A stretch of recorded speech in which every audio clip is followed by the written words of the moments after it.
Berhentilah, temani aku menangis kawan, atas cinta yang tinggal jejak di debu kenangan.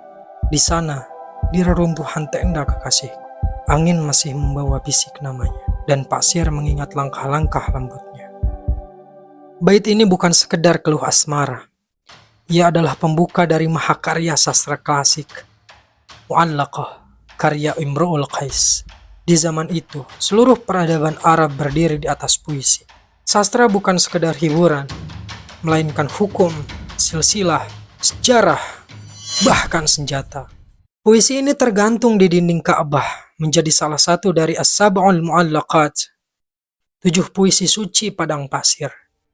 Bagi bangsa Arab, syair adalah hukum, sejarah dan kehormatan, dan Imru'ul Qais adalah rajanya. Inilah kisah penyair yang menulis hidupnya dengan darah dan bait.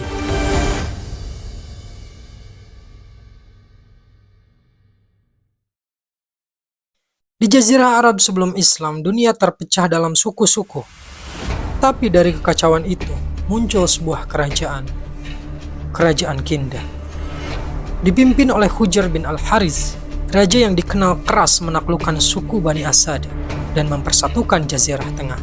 Dalam bayang-bayang kekuasaan itu, lahirlah Imru'ul Qais, putra raja, bangsawan gurun.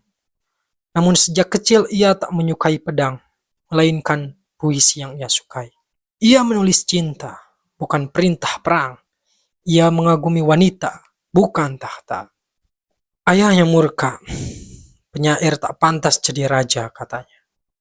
Maka Imru'ul Qais diusir, terlunta, terhina. Hidupnya berubah menjadi pengembaraan bersama syair dan luka.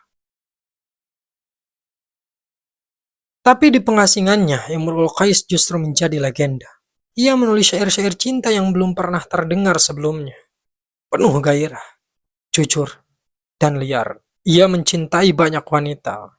Bahkan dalam salah satu kisah kontroversial, ia dikatakan jatuh cinta pada salah satu istri ayahnya sendiri. Syairnya menembus batas norma, menggambarkan tubuh perempuan, kenangan malam, dan jejak cinta di pasir.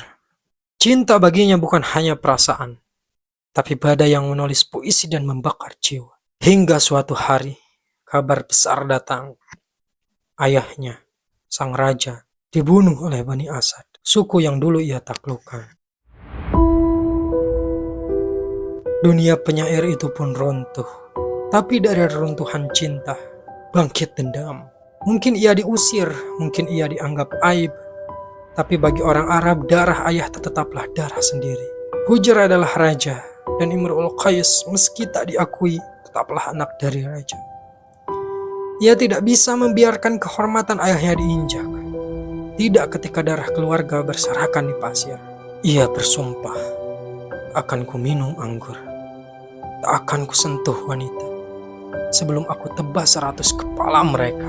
Kini Imru'ul Qais bukan lagi penyair cinta, tapi pemimpin perang. Ia bersekutu dengan suku-suku terbuang, menyerang Bani Asad, membalas satu demi satu kematian ayahnya. Namun kerajaan Kinda telah pun runtuh. Tahta itu bukan lagi miliknya.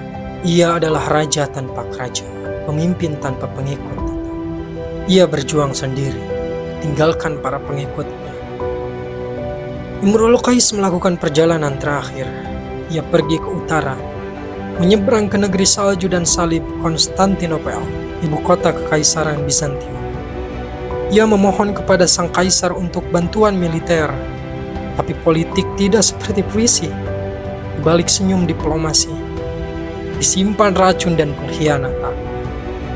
Ia diberi jubah kehormatan yang menurut riwayat telah dilumuri racun. Dan di sanalah, jauh dari tanahnya, sang penyair pun wafat. Di tepi jalan, sendirian. Tak ada kerajaan, tak ada istana. Hanya tubuh dan sejarah yang ditinggalkan. Tapi kematian bukanlah akhir bagi seorang Imru'ul Qais. Namanya terukir di langit sastra Arab. Puisinya menjadi bahan pelajaran, menjadi kutipan, menjadi pedoman rasa. Kasidahnya tergantung di dinding Ka'bah. Syair-syairnya diajarkan di madrasah, dikaji para ulama dan pujangga. Ia dijuluki Malikus Syu'ara, raja para penyair. Ia menangis di padang pasir, mencintai dalam pengasingan, dan wafat dalam pengkhianatan. Tapi abadi dalam setiap kata. Jika hari ini kau mendengar salah satu syairnya, maka itu bukan sekedar syair. Itu adalah suara dari jiwa Arab yang menolak untuk dilupakan. Dan inilah kisah Imrul Qais, seorang raja tanpa istana, seorang pujangga yang mengubah sejarah dari bait-bait sastra.